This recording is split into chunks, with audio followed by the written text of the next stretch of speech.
A very good afternoon to you, Mr. Trower. And good afternoon to you, sir. Well, I have to say, I was looking through my news page on Facebook, and there you are, in the Western Morning News, and a really quite remarkable establishment claim that we're all starting to become very much uncomfortable with the fact that we are ruled by people who have a different set of morals and standards than we do. And this story, as I read it through, is very different to the introduction that most of us know, because you've warned us on many occasions through many interviews about the dangers of radiation and microwave radiation. But this is different. This is a story that has only come to light. And I wonder, can I ask you first of all, why now? Well, they're actually linked, sir. Okay. At the risk of being boring, when I was trained to go and talk to spies, captured spies in the Cold War over microwave warfare, my main brief was, forget the spies, although they're interesting, my main brief was look for anybody within the English establishment, namely the Metropolitan Police, the upper echelons of the civil service, ministers, MPs. What we want you to do, and this was my main job, what we want you to do is look out for paedophiles.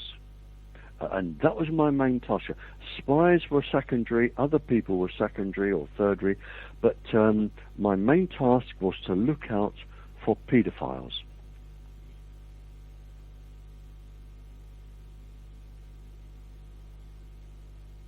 You still there?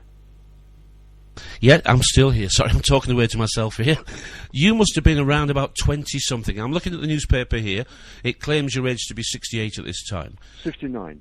Right, okay. And we're now in the 1960s, so you must have been a relatively young man. How does one get recruited to such a position? Well, I mean, if you think, sir, I mean, that's the ideal. The man that led the group captain who got the VC, who led the Dan Busters raid, was only 24. Okay. The average age of the American conscript in Vietnam was 19. Yes, So, I mean, in fact, if you're 19, 20, 21, 22, 23, that's the age they want you.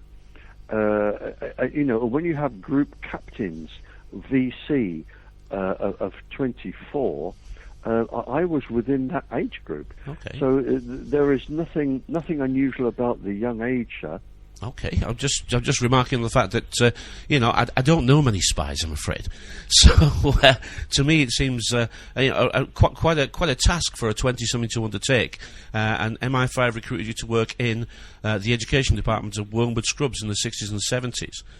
Yeah, no, I wasn't a spy.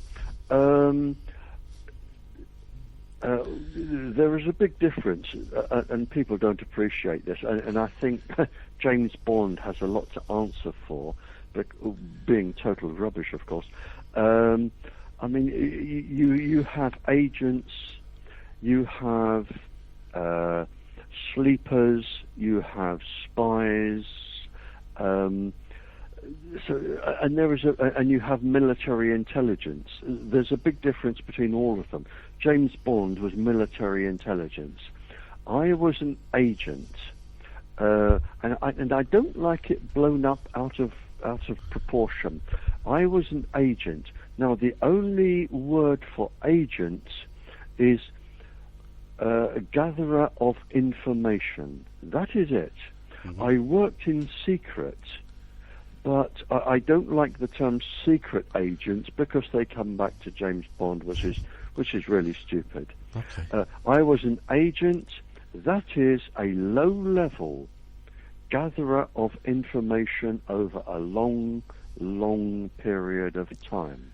And Sir William Melvin, and I've published this in in my latest paper, which has been published.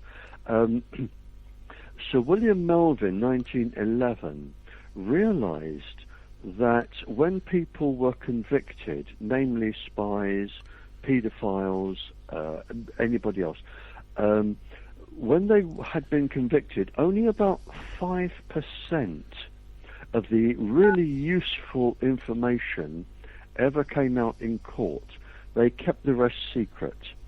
And he had a scheme whereby various people, of which I was one, and there were 25 on my course, various people who had access to prisoners, I was a teacher, had access to prisoners on a regular daily basis, where we would just share coffee and breaks and what have you. Various little snippets of information would come loose.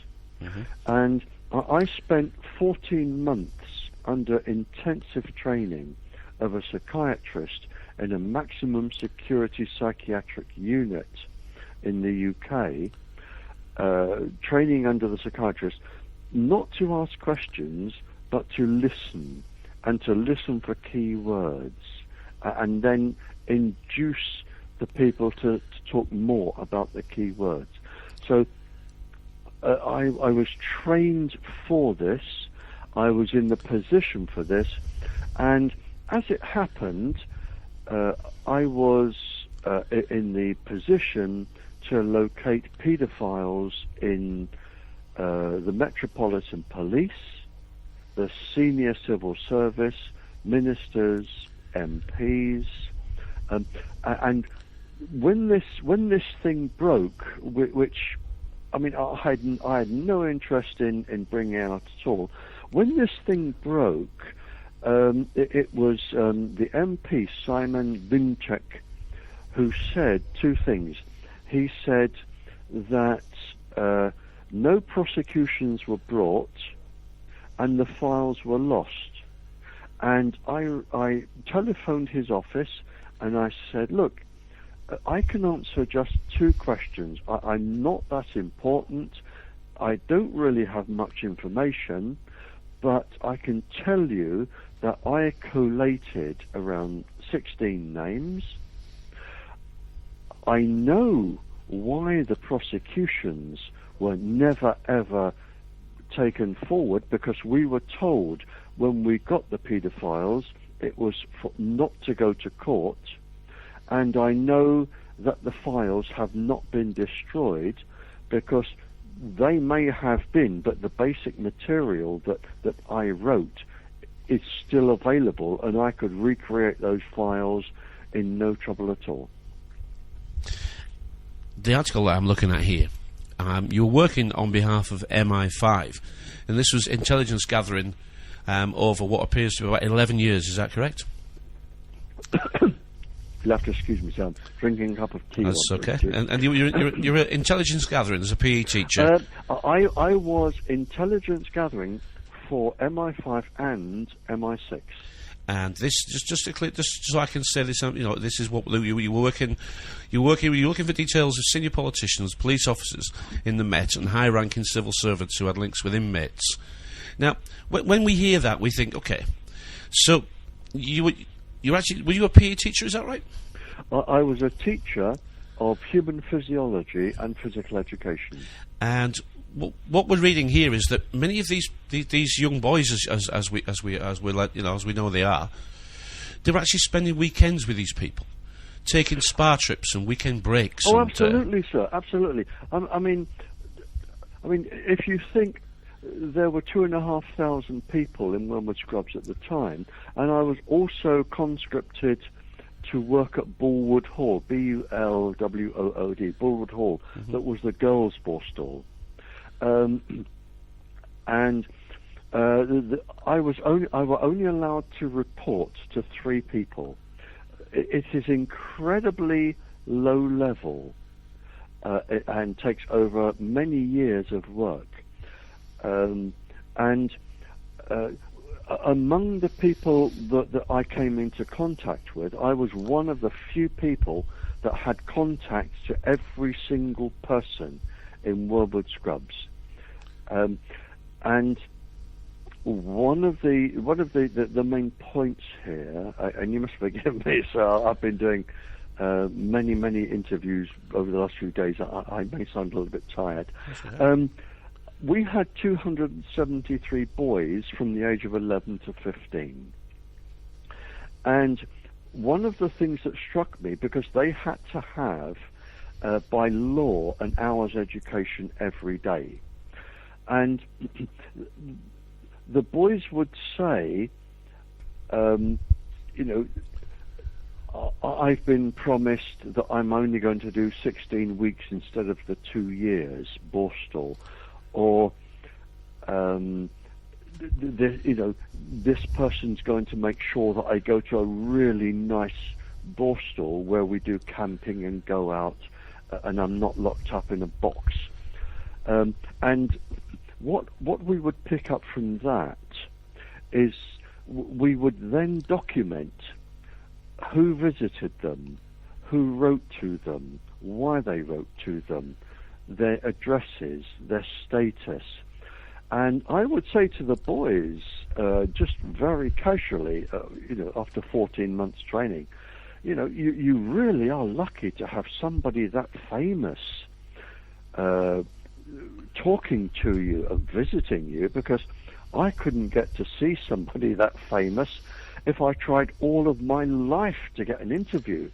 They wouldn't bother to talk to me, but here they are visiting you as often as you like. And they say, oh yes sir, they would take me to their boat and we'd have parties, and they're teaching me how to relax in a sauna and go swimming, and they're giving me vodka and all sorts of nice things, and they're ever so rich. And I say, well, aren't you lucky? And I hope it works out for you. And that was the premise of me telephoning Simon Dunchak. It's absolutely breathtaking, isn't it, really, that this is going on, in full view of yourself and others. I mean, how do they keep a lid on this? Because it appears to be so blasé in the way that they don't ever expect to be caught, they don't ever expect to be held accountable, they don't ever expect to be jailed for what they're doing. How can it be so open, yet to us it takes 40, 50 years for this information to come out? That, may I say, sir, that is a brilliant question. It really is a very clever, brilliant question. And I will answer it, and I can tell you why. I was told at the very beginning, they said to me, I had 3 people, and I've said I will only name them. What my request is that I be called to the inquiry, the judicial inquiry, and I have said that under a judicial inquiry, where if you lie, you go straight to jail, that I will write the names of the people I worked with down on a piece of paper, and I will hand them to a judge. And I had 3 people, only 3 that I were allowed to give information to. We knew that the English establishment per se, everybody, we knew there were double agents everywhere. We knew that Burgess, Blunt, McLean, Philby, Perfumo, and a few others, we knew they'd been caught, but we knew there were several others. So this was incredibly secret on a need-to-know basis. Paranoia. And I was told that I would never appear in court. I would never be required to give evidence, because the presumption was that if and I am not particularly clever, I am nowhere near as clever as some of the people, but if I could find out who were sleeping with these boys, who were having orgies with these boys, who were blackmailing some of the girls at Borwood Hall for sex, if I could detect them, then so could the really clever people from the KGB who were already over here on the same trail that I was on. So everybody's policing each other. You're all actually performing what appears to be, a secret or undercover information intelligence gathering agenda. You're all probably doing the same thing, and only able to report to those that you've been told you can speak to. Oh, absolutely, sir. But it goes on from there, because if any of your listeners were not alive in the Cold War, in 2 occasions that I know, and I can even name names that I know, when we were in less than 1 second of total global nuclear war, what was known as MAD, mutually assured destruction. I can actually write down 2 occasions when it takes 3 people to okay the button, to press buttons where nuclear wars just go everywhere. And 2 of the people had press buttons, and it was the 3rd that hesitated just for that 1 second. That's the era we were in between us, America, and the Soviet Union. Now, the Soviet Union didn't have hundreds, they had thousands of agents in this country. And the one thing, and I know about spies because, as well as boys, one of my main tasks was talking to spies. And the main weapon always has been and always will be for spies is blackmail. Of course, I mean that's MI5. No. I mean that's why MI5 are asking you to intelligence gather, because absolutely, sir. Because all the people there can be compromised in the future, if not already then. Oh, worse than that, sir. Now, because I've spoken to spies about this. Now, if you are, let's say you are a member of the English establishment, whatever rank, whichever part. Who's in that club? Would you say? I mean, I hear that as the Royals and the City of London and the Royals to me is the establishment. Who really is the establishment? Oh, I will tell you, sir. It is police officers, the higher echelons of the Metropolitan Police, without a shadow of a doubt, MI5, MI6. Ministers and MPs. Can I ask a question here then? Is it possible, is it very possible, just go with me on this one, that the very people that were taking, that were the VIPs as you call them, that were involved in these visits and these weekends away and these children links, these very people, not only are they able to be compromised and blackmailed afterwards, but does it make them suitable for promotion? My gosh, sir, if there were a super intelligent question above intelligent questions, that is the one. Because people who were already working for the KGB, their one aim, other than gathering information, is to promote people who are also working for them. Marvellous. If I may continue, sir, the reason why no prosecutions were made is, and I have heard this, if I could get a penny for every spy I've heard this from, homosexuality in those days carried around an 18-year prison sentence. But it wasn't a prison sentence where you played snooker and watched television with the rest of the boys. You were under Rule 43 as a sex offender. Now, under Rule 43, it's basically solitary confinement protection from all of the other 2,500 prisoners. And what it also meant is when you were served your meals 3 times a day, you dissected your meals as carefully as you could for glass, broken snippets of razor blades, and when dead pigeons were found in the yard, as they were, bits of dead pigeon bone and anything else that could be put in.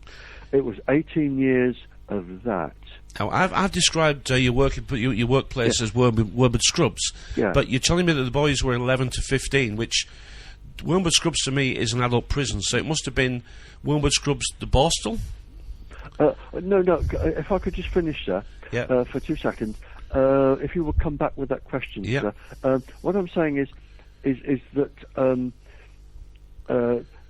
spies that would talk to me is that any minister or a government or MI5, MI6, the Scotland Yard, any of those who were homosexual, if I may come back to the original question, any of those that were homosexual, they were then, if they would be tracked, if I could track them, KGB could track them.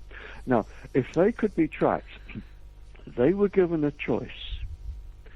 Give us the information we want, or do what we want, which may be write a reference for somebody's promotion, sign this document for a birth certificate for an incoming spy, do whatever. You can do that, and you will never hear from us again, or this will appear in the Sunday papers like Profumo. This will appear in the Sunday papers. Your children will come out of university, your mortgage is lost on your house, your family will be on the streets, and you will be in jail as a traitor.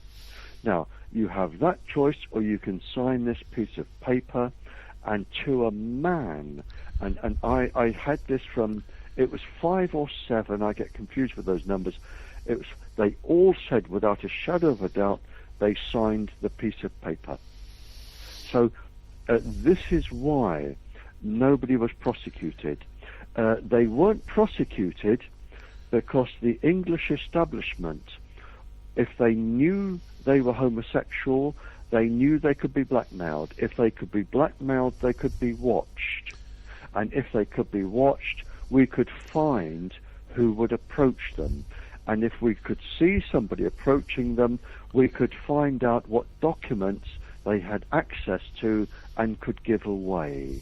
And I've totally lost the previous question that I asked you to ask me, sir. Well, what I was saying was that I mentioned that you worked in Wormwood Scrubs, and to me that's an adult prison.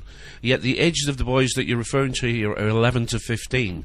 I'm just wondering if you can clear up 11 to 15 and what was the actual institution you were working in. Absolutely, sir. It is an adult prison, 2,500 people, all categories, mostly category A's. Yeah. But B-Wing in Wormwood Scrubs, we had 273 boys from the age of 11 to 15. Okay. Now, any boy anywhere in the United Kingdom, anywhere, if they were sentenced to borstal training by a magistrate, they would come to Wormwood Scrubs. We would have them for 4 to 6 weeks. We would assess them, and after they were assessed, they would then go to however many borstals were all over the UK for the particular training, rehabilitation that we assessed them to be suitable for. Now, you mentioned a girls' school or a girls' borstal as well. So obviously you've got boys and girls that have been subjected to the same sort of treatment. Absolutely. Now, how are those young people kept silent all this time? What payback are they getting? Well, they're either usually threats. They're either bought off. I mean, you have to remember those days, sir. Now, in the days the of shame the of it, the shame of it all, the days of what we would now call a rent boy, a term I don't actually like, what we would call a rent boy or a thief.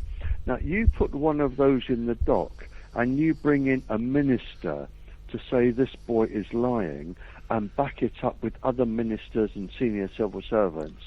Who are the jury going to go for, especially if he's known to take drugs? Well, I'm asking the question because I'm expecting the answer to be what it is, which is what you're saying, which is that those people realised the power that they met the power, they felt the power of control, and they know that if they spoke out individually, not only would they find it very hard for somebody to represent them, but it would probably never get into a major court. Oh no, sir, absolutely not. And the same. And I found that there were two distinctions here, sir. I found when I was teaching the girls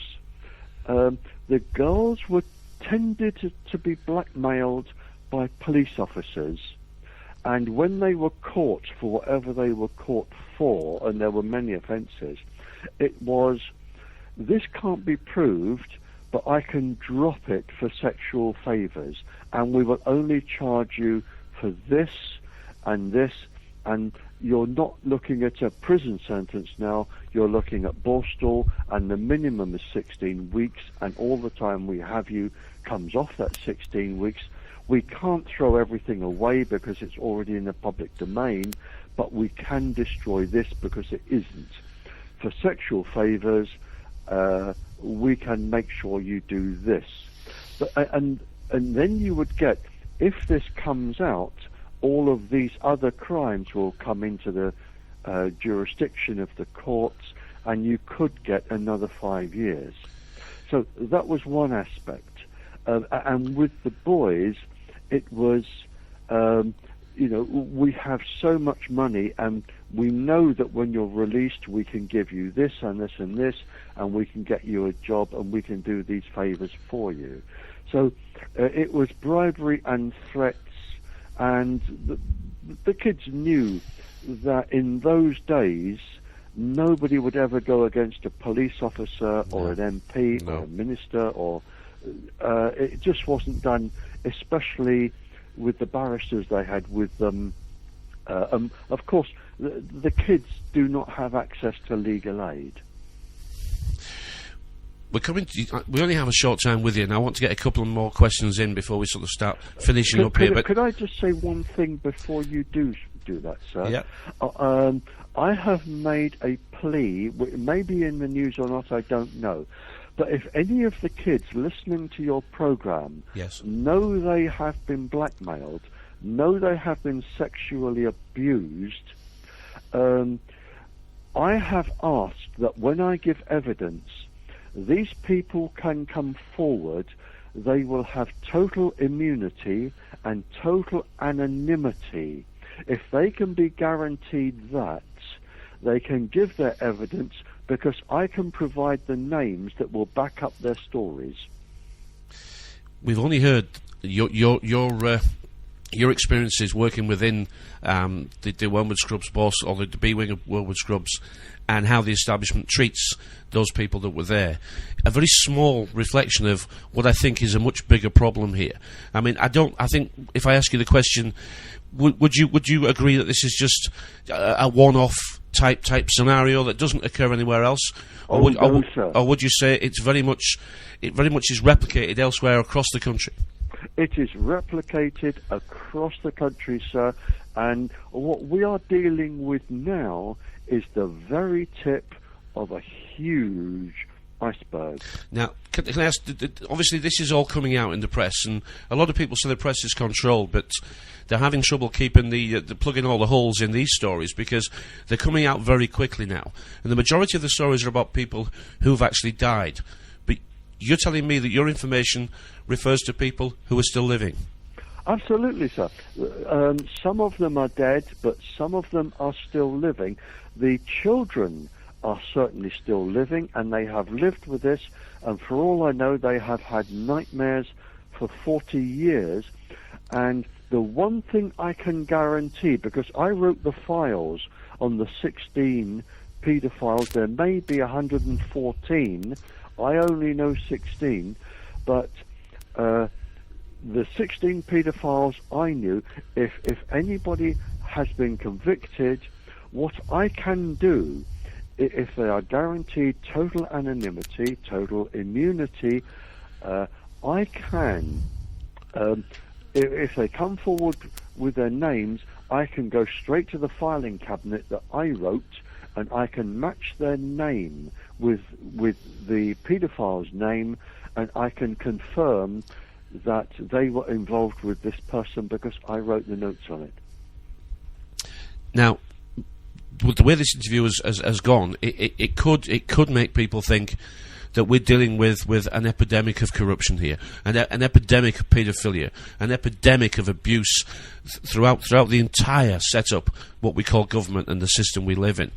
But I think I've got to try and ask you the question that it is only a few poison apples working behind closed doors who are compromised and blackmailed, and it's not every politician, it's not every top policeman, it's not every top judge. Or am I being naive and gullible, and I should suspect that the majority who are in those positions are very much aware of what's going on, and even maybe they don't take part, but they do turn a blind eye? I don't know whether you're prepared to run this into another program, sir, but that's quite a... I can give an example of this, and I can remember these words like they were sort of 3 seconds ago, although it were years. I was approached by a very, very senior government official, and he said, "There's something that's worrying me, Barrie." And I said, "What is it?" And he said, "I cannot divulge this to anybody else but you. And if you can get this out, I will be really pleased." And it was to do with microwaves and paedophiles and everything.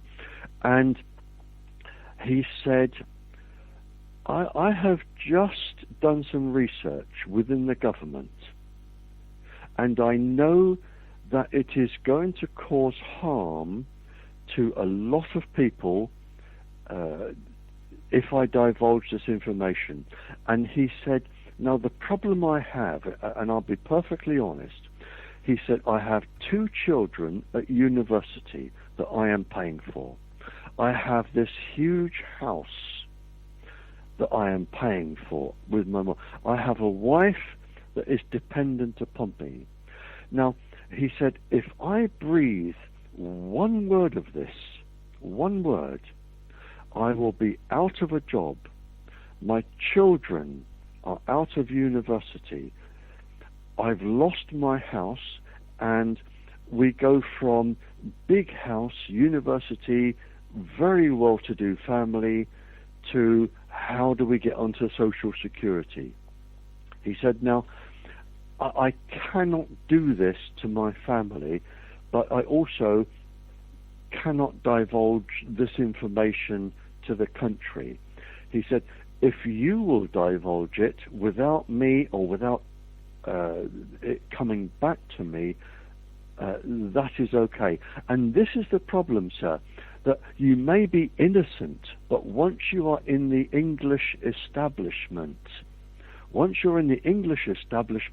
you have your house, you have your children, going to these universities and the best colleges, and you have everything. You have so much going for you that although you know what you're doing is wrong, you cannot stop it. So he took the risk of talking to me, and I said, I will get this out. Give me the information anonymously, I will get it out. And I've got it out. And that is the problem, sir. Although a small percentage of people are paedophiles and what I would call traitors, they have the power. A small amount of people, but they have power, immense power, and they can influence this over people who know they are doing wrong, but are afraid to come out and say they are doing wrong. You can't do business with the devil, can you? Oh, no, sir, no. You can't do business with him. Once he's got you by the signature, as it were, you're in, and you can't get out. There's no way out. And I mean, this man, he said, and I mean, he was in almost tears, and he said, Barrie, he said, I am beside myself. He said, people could die, people are going to suffer, because I am not brave enough to bring this out. He said, but I know that I'm going to lose my job, I'm going to lose my house, my children, I cannot afford to have them at university.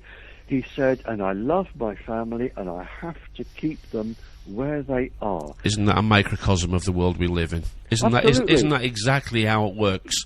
To some extent, it works like that in everybody's life. You're right, sir. It works with threats. It works with threats, and the number of people that have said to me, "I will talk to you, but whatever you do, don't say my name." Well, I have to say that the two comments here I want to make. First of all, the people who are asking you to do the brave part of this revelation, those people have to face themselves at the end of their days.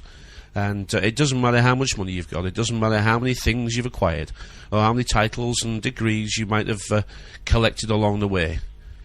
You're still going to die. And you still have to try and square this account at the end. And if you don't square the account at the end, I think I can say that I'm okay with the account will be squared for you. Oh, sir, and you can wipe this off your tape, and I will go on as long as you want me to, sir. You can wipe this off your tape, but I can summarise that with a conversation. I was in Torquay. I was fighting a case in Torquay to do with a transmitter, because they always put transmitters up, microwave transmitters up, in poor areas where people cannot afford solicitors. And it was Torquay Council up in the Castle Street, whatever it is, and I was trying to represent poor people. And halfway through the proceedings, I went into a pub midday for a sandwich and a beer, and the main barrister, he turned up and he sat down beside me, and he turned up in some big posh car with a Land Rover full of people with boxes and documents. And he sat beside me, and he said, and I'm going to keep this brief, he said, "You know you're going to lose." And I said, "Absolutely, sir." I said, "I lose all of these, but I have to try."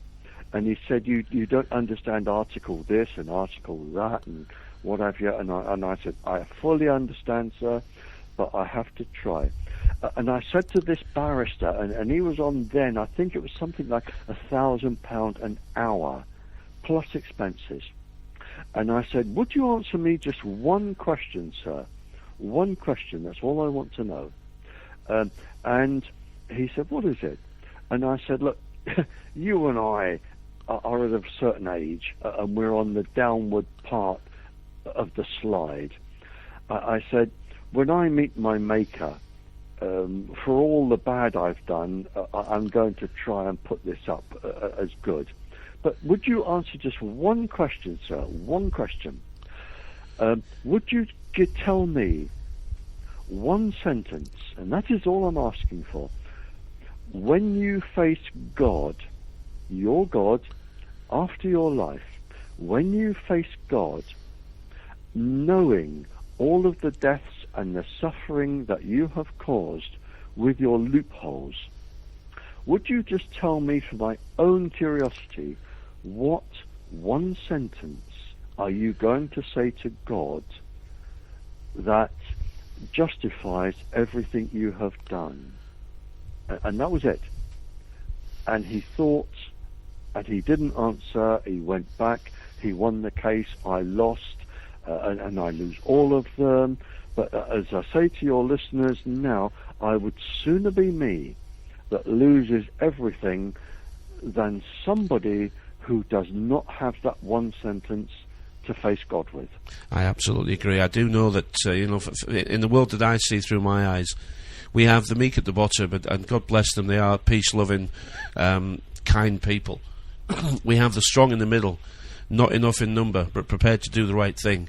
And then we have the powerful, but the powerful and not the powerful in the way that we think of strength and righteousness. These people are powerful because they've amassed the forces. They've trained the forces to protect them. These people are the chess club members from our school playtime. They didn't get the girls. They didn't top the sporting lists. They sat and played chess. They came top of everything and had no friends. And this, to them, is payback time for us. They employ the forces because they blooming well hate us in some part. These are the people who get to the positions of power. And it couldn't be more obvious to me. But there's a price to pay for all this. And look at the marvellous inventions that they've had to come up with to keep us at bay. Because they might stop you, they might stop me, they might stop many after us. But they can't stop us all. Because they've given us this technology. And although it's taken an achingly long time, people slowly but surely are starting to recognise the temperature is getting a little hot in here now. You know, our government are making rules like the right to be forgotten. You know, the right to be forgotten rule, which is censorship, however you want to say it. We've got the public servants going on strike because their pensions are getting messed about with, and the government of the day says, we're going to change the rules so it's against the law. This is dictatorship in every shape and fashion you want to name. And the people at my level who I see day after day, slowly but surely, they're starting to use the right words. This is tyranny, this is fascism, this is communism, this is any ism you like, but above all, it's dictatorship. And we're starting to learn. And I'm very pleased with that. We knew that the government would have to reveal itself in the end. It would have to reveal itself like all psychopathic establishments do. They can only pretend for so long, and then the vitriol and the hatred eventually spills out, and we all get a taste of it. Oh, you're absolutely right, John. Absolutely right. It's been a wonderful 45, 50 minutes because I wanted to get your side of how this has been put over in the press. You know, the Home Office just claimed they've lost this dossier. They've just lost it. Leon Britton, gosh, I've seen that man face to face. I've stood in his company, and do you know what? I felt dirty after I'd been stood next to him.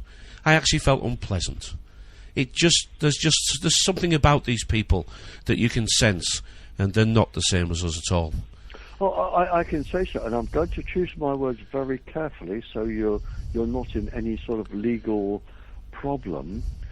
But the ringleader, with his friends, was a very prominent Tory with a very prominent boat. Yep. That the boys were talking to me, the 16 boys, very prominent Tory, very prominent boat. He had his friends with him, and the boys would be invited onto the boat for parties. Now, when you get people like that... What was the name of the boat? Morning something, was it? Morning Cloud, was it? You're on the right track. Morning Cloud, I'm thinking of a boat called Morning Cloud, but we won't dwell into that. I'm just thinking of thinking of a boat owned by MPs, and just that one comes to mind. Yeah, but I mean, when you have people like that control government departments, and they have their friends in the higher echelons of Scotland Yard, it's and the other thing, sir, if I may say, whilst I was doing it, and I find this rather naughty, and it leaves a very sour taste in my mouth. Mm-hmm. That when I was teaching in Wormwood Scrubs, now, if you see the famous picture of the main gate, right. And do tell me if I go over time, sir. You're okay with my time, it's mine with yours, yeah. But I'm okay. When you see the main picture of Wormwood Scrubs, and you see that famous gate, now if you look to the left, there's a brick building, a big brick building. So you drive through the main gate up to what are the front doors. You can turn left because there's a little alleyway to the left alongside the prison wall. And there's a building there, a big brick building, no windows, but that is actually a bar.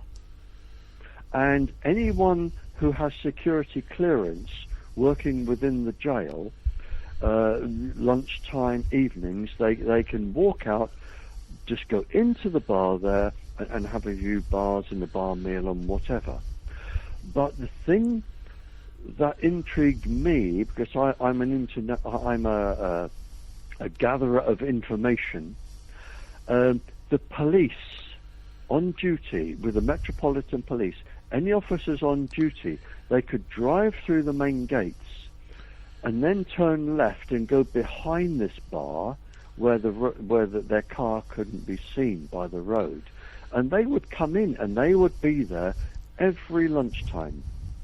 Every single lunchtime, every single evening, if it were quiet, and they would be knocking back 2, 3, 4, 5, 6 pints. Because it was a security cleared place. They could all the talk was security cleared, and they would sit there until they were called to go and do something. But what gave me a bad taste was that they would sit there 2, 3, 4 pints and then go out and nick somebody for drunk driving and say, take this breathalyzer. But the other thing is that they were talking quite freely about all sorts of things, and what you're picking up from them that they're not realizing is that they're talking about their bosses and other bosses and all sorts of things to do with corruption. And the majority of them had free access and membership to what was then known as the Playboy Club. And they could go into the Playboy Club free of charge, and it was drinks and what have you, as the guest of what we now know to be major criminals, terrorist groups, KGB. They had free access to the Playboy Club, laid on courtesy of the KGB. Now, we're getting, obviously, I started with the press really are now unable to hold back the tide of paedophile stories. And although we're all really focusing on Savile, Rolf Harris, Freddie Starr seems hard. He keeps us, Freddie Starr keeps being found not guilty, as he were, but they won't leave him alone. Gary Glitter, the same old names are being wheeled out for us to criticise as usual. But I think most of us are now aware that there's a lot more to this. The chief whips and the little black books. That there's many books about these things, about how chief whips really work. I mean, in the early 90s there was of all things, the BBC made House of Cards with Ian Richardson, and he was an aide to Margaret Thatcher throughout the 80s. And that shows a lot of the inner workings of Parliament. And most people who are paranoid say the TV doesn't tell us anything that we shouldn't know. I actually think the TV tells us exactly how the world works. We're just a little we think it's fiction and don't really think it's true. But yeah, you're absolutely right, sir. And as I said to, I think one of the parliamentary inquirers looking into this now for Simon Dumchek, I said that there's a way to get all of these people, every single one, if they are alive, we can nail them to the wall. And I've said, I can ask people to go through some filing cabinets, but we're talking of hundreds of thousands of names. But there's a shortcut to this, and this is why I've asked to give evidence on oath, where I go to jail if I lie. I've asked to give evidence under oath to whoever takes over from Lady Butler Sloth. If you will guarantee total immunity and total anonymity, and that's the important bit, because some of these, what we now call rent boys or girl prostitutes, whatever, they will now be in their 40s, 50s. And what you can't have is their names coming out. They wouldn't give evidence. So have you got any? Have you got any? Sorry. Can I just Yeah.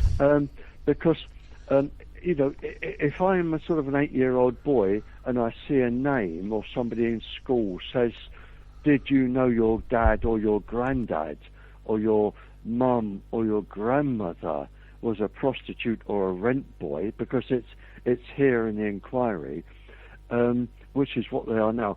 They would not give evidence for fear of that, and I would understand that. I think if they could be guaranteed total anonymity, total immunity, if all of these people come forward and give their names,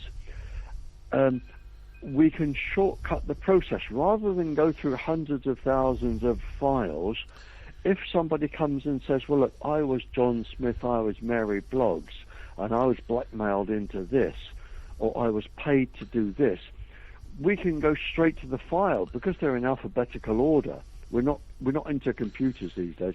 And I can pull out the file, I can say, I can tell you now for certainty that this man, this girl, or this boy, this girl, met with and contacted with and wrote to and had to receive letters from this person. We can shortcut it and we can nail them to the tree for that. What will you do with this information if it doesn't come out? What's your plan B, as it were? To be honest, I don't have a plan B. I have asked the media. I would like to be on a television program that is not controlled by the BBC or the government, to speak freely to these people. What we need is these people to come forward with absolute guarantee of anonymity and immunity from prosecution for being rent boys or prostitutes. Well, I can tell you that for my little part, and if it helps, I'll be delighted. That's why we did this.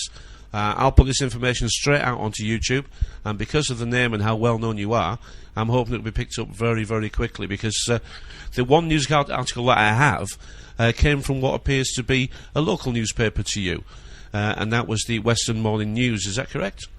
Well, actually, it was the West. What's it called? I think it's called the West Country Gazette or something. Yeah. I mean, to be honest, our main headline is Adder bites dog. You know, okay. I'm up on Dartmoor. That would be a main headline. But I think the gentleman I spoke to sent it to papers that went out from this little area on Dartmoor to the West Country, and it went out from there. That I think they syndicate it. But you're absolutely right, sir. Yes. Let's get this information out, and let's increase the pressure upon those people who, even if they've just turned a blind eye to it. I mean, that's complicit in itself, and we can't accept that these people turn a blind eye because it's in their best interest, because that's no excuse at all. Judicially, that's not an excuse. It's actually being complicit. Oh, you're right, sir. And there's one thing that worries me, sir, if I may say, if we have time. These boys, and I'm going to choose my words incredibly careful because we're on the air, every sexual act you can think of as a boy with a gang of adults in their 40s, 30s, 40s, 50s, every single sexual act you can think of was performed with them after they'd had vodka. They could be having daily nightmares to this day. The girls that I spoke to were equally horrific. If you could imagine any perversion against a young girl who is innocent and drugged and bribed and threatened, any perversion with more than one person, they were committed. So to me, they would be living this day. They must think of this daily. They must think of it when they wake up at night. If they could get just some sort of redress and recognition and maybe even compensation, and I will give evidence for them. If they give their names, I can go to the filing cabinet because I wrote it, and I can substantiate their story independently, and it will give them closure. And however long they've got to live, they may just live that without nightmares. That is all I ask, sir, without nightmares. Well, a gentleman you are. And I don't know, I'm sure I don't need to tell you that whatever documentation you have, if it's in your own, if you're in your own home and possession now, I'm sure you've thought ahead to make sure that... absolutely, sir.